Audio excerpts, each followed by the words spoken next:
Saludos, cultistas. El día de hoy vamos con un relato de H.P. Lovecraft llamado La llave de plata. Este relato nos lo ha pedido Diego López, nuestro miembro del canal. Gracias por apoyarnos, Diego, y por sugerirnos tan excelente lectura. La llave de plata, a veces publicado en español como La llave plateada, es un relato de terror del escritor norteamericano Howard Phillips Lovecraft, publicado originalmente en la edición de enero de 1929 de la revista Weird Tales y luego reeditado por Arkham House en la antología de 1939 El extraño y otros. La llave de plata, uno de los relatos de H.P. Lovecraft menos conocidos, pertenece al ciclo onírico y narra una de las inquietantes historias de Randolph Carter, quien de algún modo pierde noción de la realidad, o mejor dicho, cuya realidad, mucho más amplia de lo normal, está integrada tanto por los hechos objetivos, aquello que podemos ver, oír y sentir, así también como por sus sueños. Y es precisamente en un sueño que su abuelo le revela la existencia de una llave de plata, capaz de hacer que los sueños de Randolph Carter vuelvan a ser extremadamente vívidos, como visiones inconcebiblemente nítidas que alguna vez lo llevaron a recorrer paisajes cósmicos y arquitecturas imposibles. En cierto modo, la llave de plata es simplemente una herramienta para abrir los sueños hacia una realidad mucho más grande y compleja que la que habitamos. La llave de plata, decíamos, pertenece al ciclo de Randolph Carter, que además está integrado por la búsqueda onírica de la desconocida Kadad, la declaración de Randolph Carter, que te estoy dejando en una tarjeta aquí arriba, lo innombrable, el cual viene ahora en esta tarjeta, y a través de la puerta de la llave de plata, que es un relato que traeremos próximamente por el canal. Espero que te guste. Cuando Randolph Carter cumplió los 30 años, perdió la llave de la puerta de los sueños.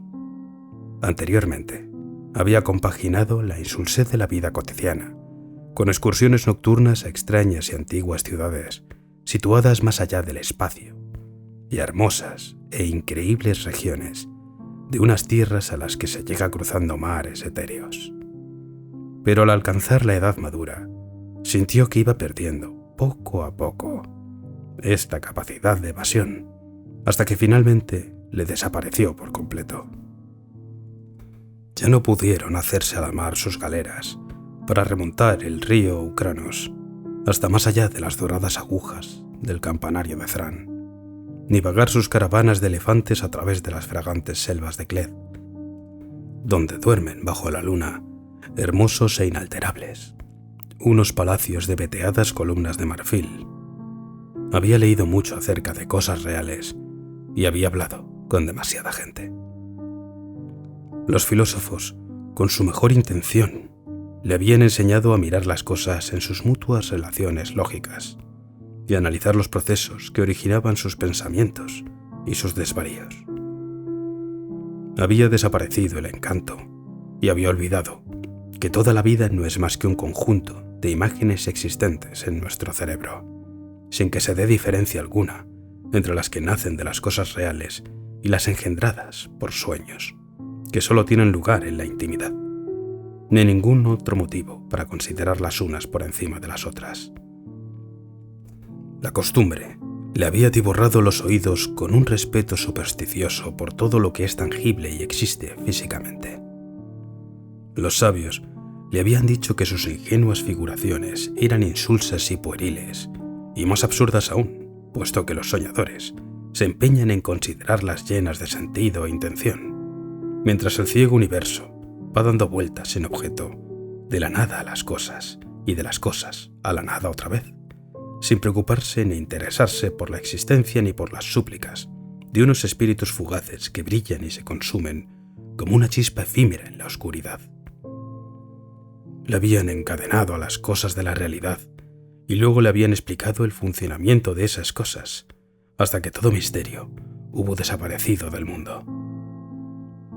Cuando se lamentó y sintió deseos imperiosos de huir a las regiones crepusculares, donde la magia moldeaba hasta los más pequeños detalles de la vida y convertía sus meras asociaciones mentales en paisaje de asombrosa e inextinguible delicia, le encauzaron, en cambio, hacia los últimos prodigios de la ciencia, invitándole a descubrir lo maravilloso en los vórtices del átomo y el misterio en las dimensiones del cielo. Y cuando hubo fracasado y no encontró lo que buscaba en un terreno donde todo era conocido y susceptible de medidas según leyes concretas, le dijeron que le faltaba imaginación y que no estaba maduro todavía, ya que prefería la ilusión de los sueños al mundo de nuestra creación física. De este modo, Carter había intentado hacer lo que los demás, esforzándose por convencerse de que los sucesos y las emociones de la vida ordinaria eran más importantes que las fantasías de los espíritus más exquisitos y delicados. Admitió, cuando se lo dijeron, que el dolor animal de un cerdo apaleado o de un labrador dispéptico de la vida real es más importante que la incomparable belleza de Nerad, la ciudad de las 100 puertas labradas con sus cúpulas de Calcedonia, que él recordaba confusamente de sus sueños, y bajo la dirección de tan sabios caballeros, fomentó laboriosamente su sentido de la compasión y de la tragedia. De cuando en cuando, no obstante, le resultaba inevitable considerar cuán triviales, veleidosas y carentes de sentido eran todas las aspiraciones humanas, y cuán contradictoriamente contrastaban los impulsos de nuestra vida real con los pomposos ideales que aquellos dignos señores proclamaban defender. Otras veces miraba con ironía los principios con los cuales le habían enseñado a combatir la extravagancia y la artificiosidad de los sueños, porque él veía que la vida diaria de nuestro mundo es en todo igual de extravagante y artificiosa, y muchísimo menos valiosa a este respecto, debido a su escasa belleza y a esa estúpida obstinación en no querer admitir su propia falta de razones y propósitos. De este modo, se fue convirtiendo en una especie de amargo humorista, sin darse cuenta de que incluso el humor carece de sentido en un universo estúpido y privado de cualquier tipo de autenticidad. En los primeros días de esta servidumbre, se refugió en la fe mansa y santurrona que sus padres le habían inculcado con ingenua confianza, ya que le pareció que de ella nacían místicos senderos que le ofrecían alguna posibilidad de evadirse de esta vida. Solo una observación más cuidadosa le hizo comprender la falta de fantasía y de belleza, la rancia y prosaica vulgaridad, la gravedad de la lechuza y las grotescas pretensiones de inquebrantable fe que reinaban de manera aplastante y opresiva entre la mayor parte de quienes la profesaban, o le hizo sentir plenamente la torpeza con que trataban de mantenerla viva, como si aún fuera el intento de una raza primordial por combatir los terrores de lo desconocido. A Carter le aburría la solemnidad con que la gente trataba de interpretar la realidad terrenal a partir de viejos mitos, que a cada paso eran refutados por su propia ciencia jactanciosa. Y esta seriedad inoportuna y fuera de lugar mató el interés que podía haber sentido por las antiguas creencias de haberse limitado a ofrecer ritos sonoros y expansiones emocionales con su auténtico significado de pura fantasía. Pero cuando comenzó a estudiar a los filósofos que habían derribado los viejos mitos, los encontró aún más detestables que quienes los habían respetado. No sabían esos filósofos que la belleza estriba en la armonía y que el encanto de la vida no obedece a regla alguna en este cosmos sin objeto, sino únicamente a su consonancia con los sueños y los sentimientos que han modelado ciegamente nuestras pequeñas esferas a partir del caos. No veían que el bien y el mal y la felicidad y la belleza son únicamente productos ornamentales de nuestro punto de vista, que su único valor reside en su relación con lo que por azar pensaron y sintieron nuestros padres, y que sus características, aun las más sutiles, son diferentes en cada raza y en cada cultura. En cambio, Negaban todas esas cosas rotundamente, o las explicaban mediante los instintos vagos y primitivos que todos compartimos con las bestias y los patanes. De este modo, sus vidas se arrastraban penosamente por el dolor, la fealdad y el desequilibrio, aunque eso sí, henchidas del ridículo orgullo de haber escapado de un mundo que en realidad no era menos sólido que el que ahora les sostenía. Lo único que habían hecho era cambiar los falsos dioses del temor y de la fe ciega por los de la licencia y de la anarquía. Carter apenas gozaba de estas modernas libertades, porque resultaban mezquinas e inmundas a su espíritu, amante de la belleza única. Por otra parte, su razón se rebelaba contra la lógica endeble, mediante la cual sus paladines pretendían adornar los brutales impulsos humanos con la santidad arrebatada a los ídolos que acababan de deponer. Veía que la mayor parte de la gente, como el mismo clero desacreditado, seguía sin poder sustraerse a la ilusión de que la vida tiene un sentido distinto del que los hombres le atribuyen, ni establecer una diferencia entre las nociones de ética y belleza, aun cuando, según sus descubrimientos científicos, toda la naturaleza proclama a los cuatro vientos su irracionalidad y su impersonal amoralidad. Predispuestos y fanáticos por las ilusiones preconcebidas de justicia, libertad y conformismo, habían arrumbado el antiguo saber, las antiguas vías y las antiguas creencias, y jamás se habían parado a pensar que ese saber y esas vías seguían siendo la única base de los pensamientos y de los criterios actuales, los únicos guías y las únicas normas de un universo carente de sentido, de objetivos estables y de hitos fijos. Una vez perdidos estos marcos artificiales de referencia, sus vidas quedaron privadas de dirección y de interés, hasta que finalmente tuvieron que ahogar el tedio en el bullicio y en la pretendida utilidad de las prisas, en el aturdimiento y en la excitación, en bárbaras expansiones y en placeres bestiales. Y cuando se hallaron hartos de todo esto, o decepcionados, o la náusea les hizo reaccionar, entonces se entregaron a la ironía y a la mordacidad, y echaron la culpa de todo al orden social. Jamás lograron darse cuenta de que sus principios eran tan inestables y contradictorios como los dioses de sus mayores, ni de que la satisfacción de un momento es la ruina del siguiente. La belleza serena y duradera solo se halla en los sueños, pero este consuelo ha sido rechazado por el mundo cuando, en su adoración de lo real, arrojó de sí los secretos de la infancia. En medio de ese caos de falsedades e inquietudes, Carter intentó vivir como correspondía a un hombre digno de sentido común y buena familia. Cuando sus sueños fueron palideciendo por la edad y su sentido del ridículo, no los pudo sustituir por ninguna creencia, pero su amor por la armonía le impidió apartarse de los senderos propios de su raza y condición. Caminaba impasible por las ciudades de los hombres y suspiraba porque ningún escenario le parecía enteramente real, porque cada vez que veía los rojos destellos del sol reflejados en los altos tejados o las primeras luces del anochecer en las plazoletas solitarias, recordaba los sueños que había vivido de niño y añoraba los países etéreos que ya no podía encontrar. Viajar era solo una burla. Ni siquiera la guerra mundial le conmovió gran cosa, aunque participó en ella desde el principio en la Legión extranjera de Francia.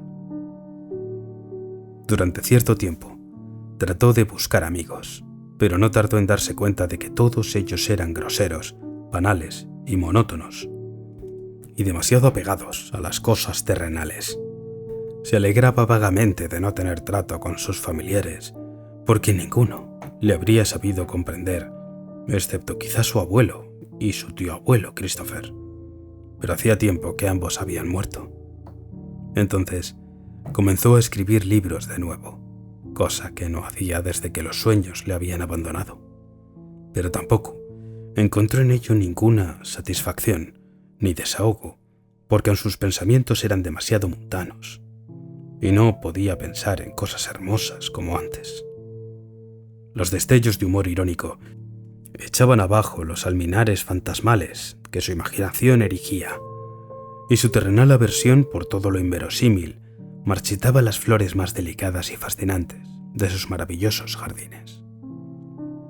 La religiosidad convencional que adjudicaba a sus personajes los impregnaba de un sentimentalismo empalagoso, en tanto que el mito del realismo y de la necesidad de pintar acontecimientos y emociones vulgarmente humanos degradaban toda su elevada fantasía, convirtiéndola en un fárrago de alegorías mal disimuladas y superficiales sátiras de la sociedad. Así, sus nuevas novelas alcanzaron un éxito que jamás habrían conocido las de antes, pero al comprender cuán insulsas debían ser para agradar a la vana muchedumbre, las quemó todas y dejó de escribir. Eran unas novelas triviales y elegantes, en las que se sonreía educadamente de los propios sueños, que apenas si describía por encima, pero se dio cuenta de que eran artificiosas y falsas y carecían de vida. Después de estos intentos, se dedicó a cultivar el ensueño deliberado y ahondó en el terreno de lo grotesco y de lo excéntrico, como buscando un antídoto contra los anteriores lugares comunes. Estos campos no tardaron, sin embargo, en poner de manifiesto su pobreza y su esterilidad, y pronto se dio cuenta de que las habituales creencias ocultistas son tan escasas e inflexibles como las científicas, aunque desprovistas de toda verosimilitud. La estupidez grosera, la superchería y la incoherencia de las ideas no son sueños, ni ofrecen a un espíritu superior ninguna posibilidad de evadirse de la vida real. Así pues, Carter compró libros aún más extraños y buscó escritores más profundos y terribles, de fantástica erudición.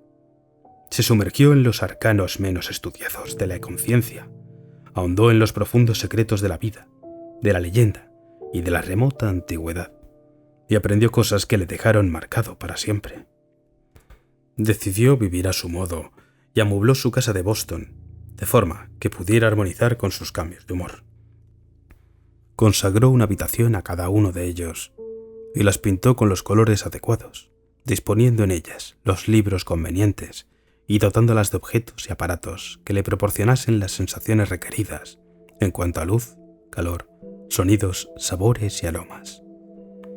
Una vez oyó hablar de un hombre el cual, allá en el sur, le rehuían y le temían todos por las cosas blasfemas que leía en arcaicos libros y en tabletas de arcilla que había conseguido traer clandestinamente de la India y de Arabia.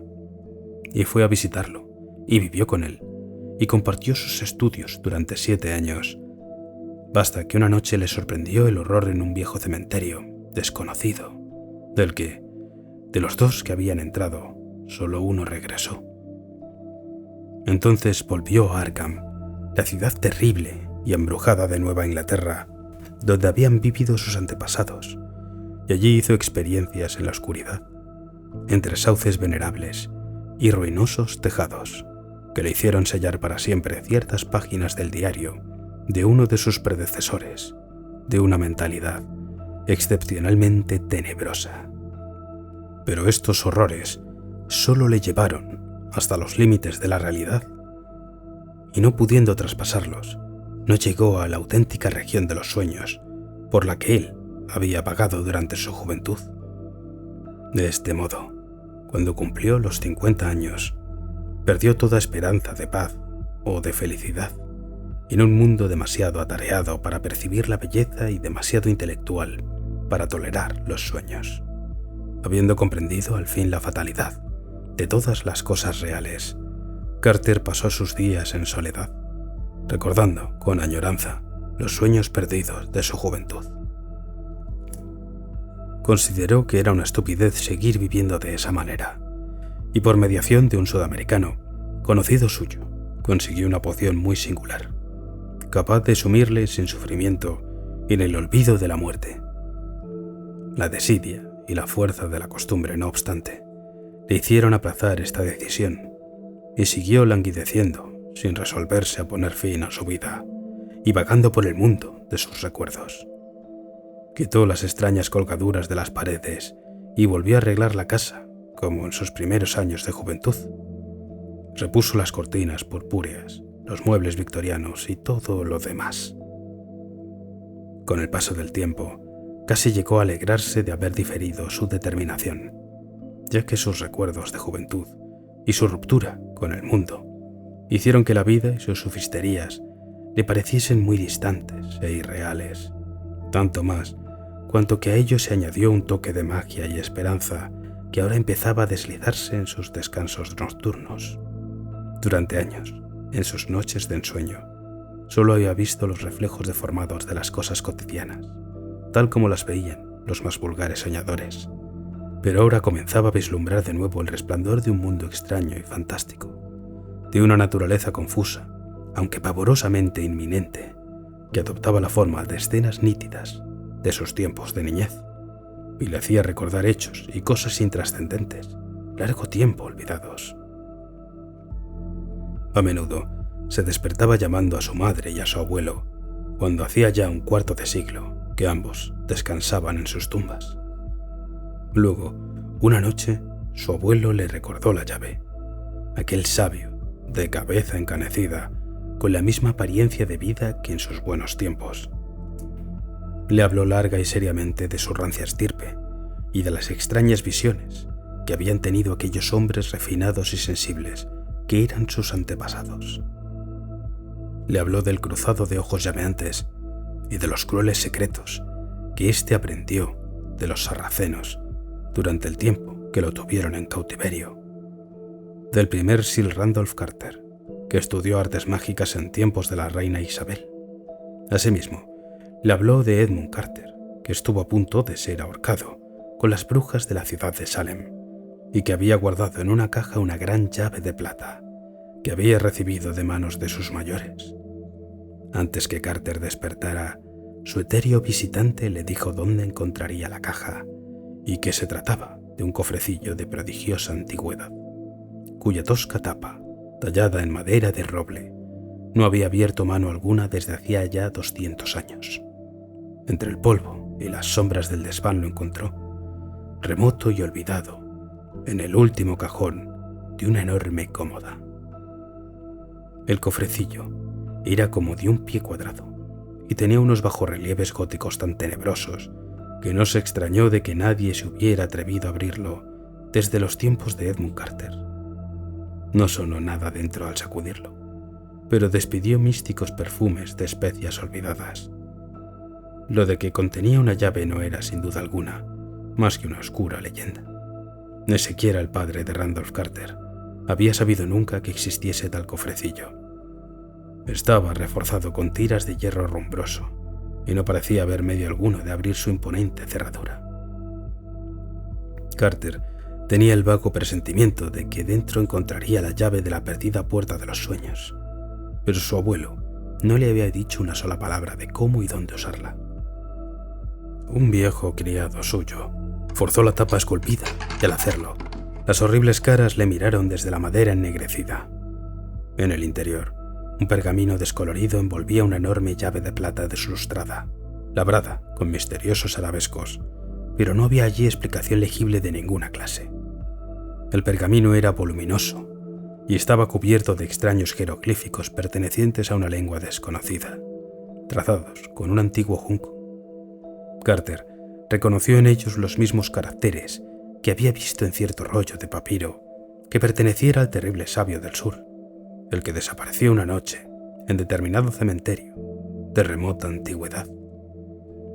Aquel hombre se estremecía siempre que consultaba el rollo, y Carter tembló ahora también, pero limpió la llave y la conservó esa noche a su lado, metida en su aromático estuche de roble viejo.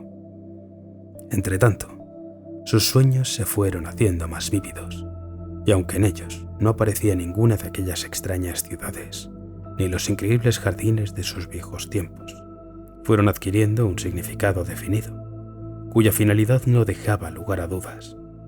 Era llamado en sueños desde un pasado remoto, y se sentía arrastrado por las voluntades unidas de todos sus antepasados hacia alguna fuente oculta y ancestral. Entonces comprendió que debía penetrar en el pasado y confundirse con las viejas cosas, y día tras día pensó en las colinas del norte, donde se hallaban la encantada ciudad de Arkham y el impetuoso Miskatonic, y la rústica y solitaria morada de su familia. Bajo la lívida luz del otoño, Carter emprendió el viejo camino a través de un mágico panorama de colinas onduladas y de prados cercados de piedra, y atravesó el valle lejano de laderas cubiertas del bosque. Recorrió la serpenteante carretera, pasó junto a las abrigadas granjas y bordeó los meandros cristalinos del Miskatonic, cruzando aquí y allá por rústicos puentecillos de madera o de piedra. En una de sus curvas, vio el grupo de olmos gigantescos, donde había desaparecido misteriosamente uno de sus antepasados, hacía 150 años, y se estremeció al sentir el viento que soplaba de modo significativo entre sus troncos. Luego apareció la casa solitaria y ruinosa del viejo Woody Fowler, el brujo, con sus ventanucos endemoniados y su gran tejado, que descendía casi hasta el suelo por la parte de atrás. Pisó el acelerador al pasar por delante y no moderó la marcha hasta haber coronado la colina donde había nacido su madre y los padres de su madre, en un blanco y viejo caserón que todavía conservaba su imponente aspecto desde la carretera, colgado sobre un paisaje trágico y maravilloso de rocosas pendientes y valles verdeantes, en cuyo horizonte se divisaban los lejanos campanarios de Kingsport, y aún más allá se adivinaba la presencia de un mar arcaico y henchido de sueños. Luego vino la ladera del monte, bajo donde se alzaba la mansión que Carter no había visitado desde hacía 40 años. Caía ya la tarde, cuando llegó al pie del lugar, y a mitad de camino se detuvo a contemplar la extensa comarca dorada y celestial, inundada por la luz sesgada del sol poniente. Toda la fantasía y el anhelo de sus sueños recientes parecían encarnar en este paisaje apacible y extraño que le sugería la ignorada soledad de otros planetas. Recorrió con la mirada el tapiz desierto de los prados, que se estremecía entre tapias derruidas y mágicos macizos de bosque que destacaban por encima del ondulado perfil de las colinas, y el valle espectral, poblado de árboles, que se precipitaba entre sombras hacia los húmedos bordes de los riachuelos, cuyas aguas sollozaban al discurrir gorgoteantes entre hinchadas y retorcidas raíces. Algo le dijo que su automóvil no pertenecía a este universo, así que lo dejó junto al límite del bosque y, metiéndose la enorme llave en el bolsillo de la chaqueta, siguió subiendo a pie por la cuesta. Se internó en lo profundo del bosque, a unas sabiendas de que el edificio estaba en lo alto de una loma totalmente despejada de árboles, excepto por el norte. Se preguntó qué aspecto ofrecería la casa, puesto que estaba vacía y abandonada, en parte por culpa suya, desde la muerte de su extraño tío abuelo Christopher, ocurrida ya hace 30 años.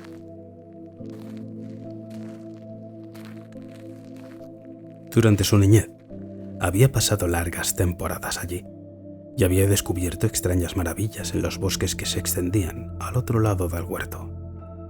Las sombras se hicieron más densas a su alrededor, porque la noche estaba cerca. A su derecha, se abrió entre los árboles un calvero, de suerte que, durante un momento, pudo distinguir leguas y leguas de praderas bañadas de luz crepuscular, y al fondo, el campanario de la congregación, que se alzaba sobre la colina central de Kingsport. Arrebolados con el único resplandor del día, los cristales redondos de las lejanas ventanitas parecían despedir llamaradas de fuego.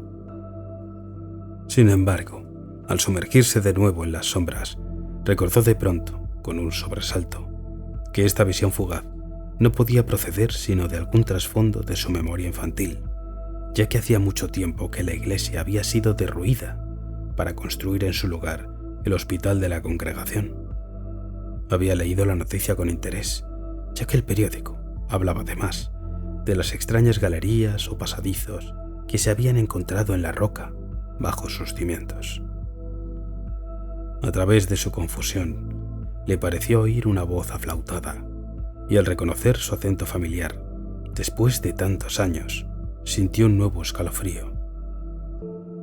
Benji Acori, el antiguo criado de su tío Christopher, era ya un anciano en aquella época lejana de su niñez, en que venía a pasar temporadas enteras al viejo caserón. Ahora tendría más de 150 años, pero aquella voz cascada no podía ser de nadie más. Carter no pudo distinguir lo que decía, pero el tono era inconfundible y obsesionante. ¿Quién iba a decir que el viejo Benji aún estaba vivo? Señorito Randy, ¿dónde estás? ¿Quieres matar de un disgusto a tu tía Martha? ¿No te dijo que no te alejaras de la casa cara a la noche? ¿Y que volvieras antes de oscurecer? ¡Randy! En mi vida he visto un chiquillo que le guste tanto corretear por el bosque. Se pasa el día merodeando por esa maldita caverna de serpientes. ¡Randy! Randolph Carter se paró en la densa oscuridad y se restregó los ojos con la mano. Era muy extraño. Algo no andaba bien. Se encontraba en un paraje donde no debía estar. Se había ido extraviando en unos lugares muy apartados, a donde no debía haber ido, y ahora era imperdonablemente tarde. No había mirado la hora en el reloj del campanario de Kingsport, aun cuando podía haberla visto fácilmente con su catalejo de bolsillo. Pero sabía que su retraso era algo muy extraño y sin precedentes. No estaba seguro de haberse traído consigo el catalejo, y se metió la mano en el bolsillo de la blusa para cerciorarse. No lo traía, pero en cambio llevaba una llave de plata que había encontrado en alguna parte, dentro de una caja. Tío Chris le dijo una vez algo muy raro acerca de una arqueta cerrada, donde había una llave, pero tía Martha le hizo callar bruscamente, diciendo que no debía contar historias de ese género a un muchacho que ya tenía la cabeza demasiado llena de quimeras. Entonces intentó recordar exactamente dónde había encontrado la llave, pero todo era muy confuso. Se preguntó si no sería en el desván de su casa de Boston, y se acordó vagamente de haber sobornado a Parks con el sueldo de media semana para que le ayudara a abrir la caja y guardara silencio después. Pero al evocar la escena, la cara de Parks le resultó muy extraña, como si las arrugas de innumerables años hubieran hecho presa de pronto en el vivo y menudo Cockney. ¡Randy!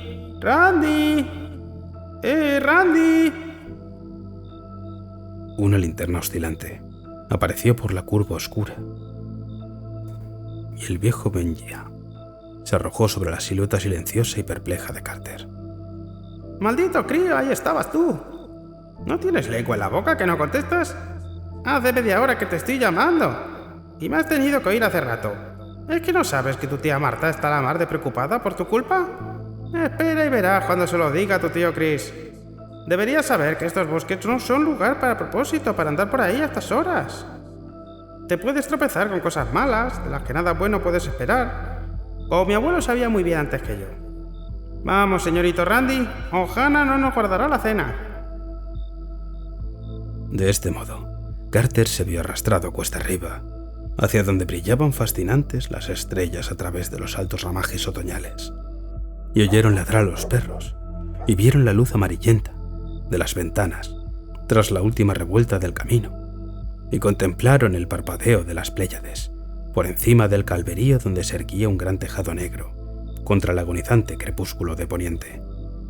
Tía Martha estaba en el umbral y no regañó demasiado al pequeño tunante cuando Benja lo hizo entrar. Demasiado bien sabía, por tío Chris, que estas cosas eran propias de los Carter. Randolph no le enseñó la llave, sino que cenó en silencio y solo protestó cuando llegó la hora de acostarse. Él solía soñar mejor despierto y, por otra parte, quería utilizar la llave aquella. A la mañana siguiente, Randolph se levantó temprano y había echado a correr hacia la arboleda de arriba, si su tío Chris no le hubiera atrapado obligándole a sentarse a desayunar. Impaciente, paseó la mirada a su alrededor por aquella estancia de suelo inclinado, por la alfombra andrajosa, por las descubiertas vigas del techo y por los pilares angulares, y solo sonrió cuando las ramas del huerto arañaron los cristales de la ventana del fondo. Los árboles y las colinas estaban allí cerca, a su lado, y constituían las puertas de aquel reino intemporal que era su verdadera patria.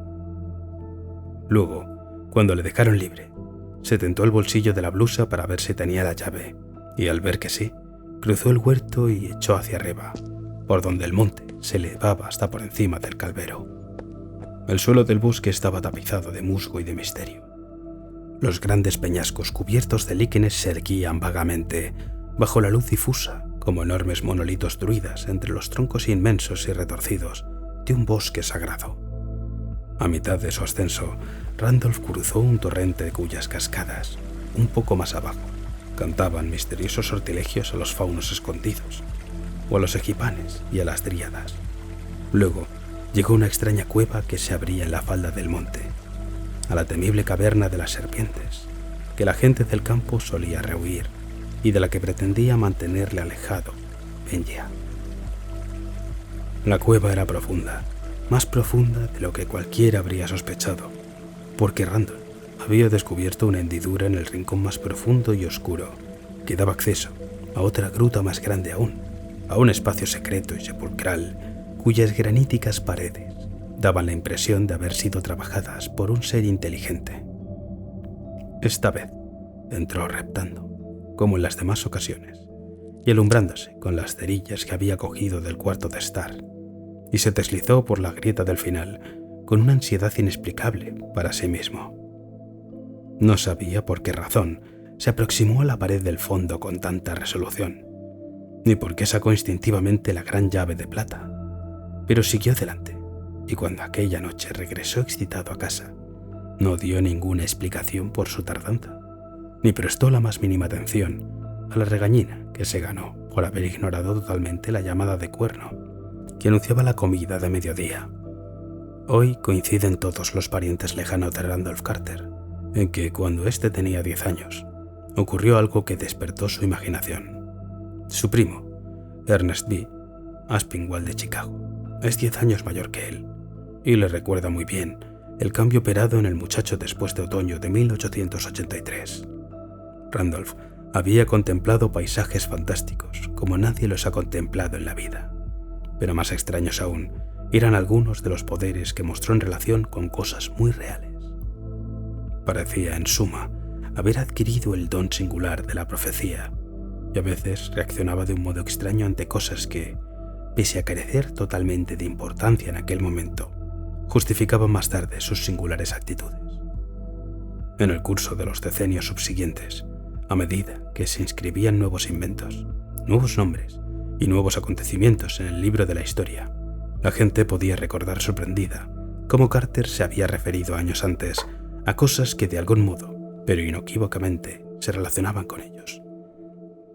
Él mismo no comprendía sus propias palabras, ni sabía por qué ciertas cosas le producían determinada emoción, aunque suponía que ello era debido seguramente a algún sueño que a la sazón no lograba recordar.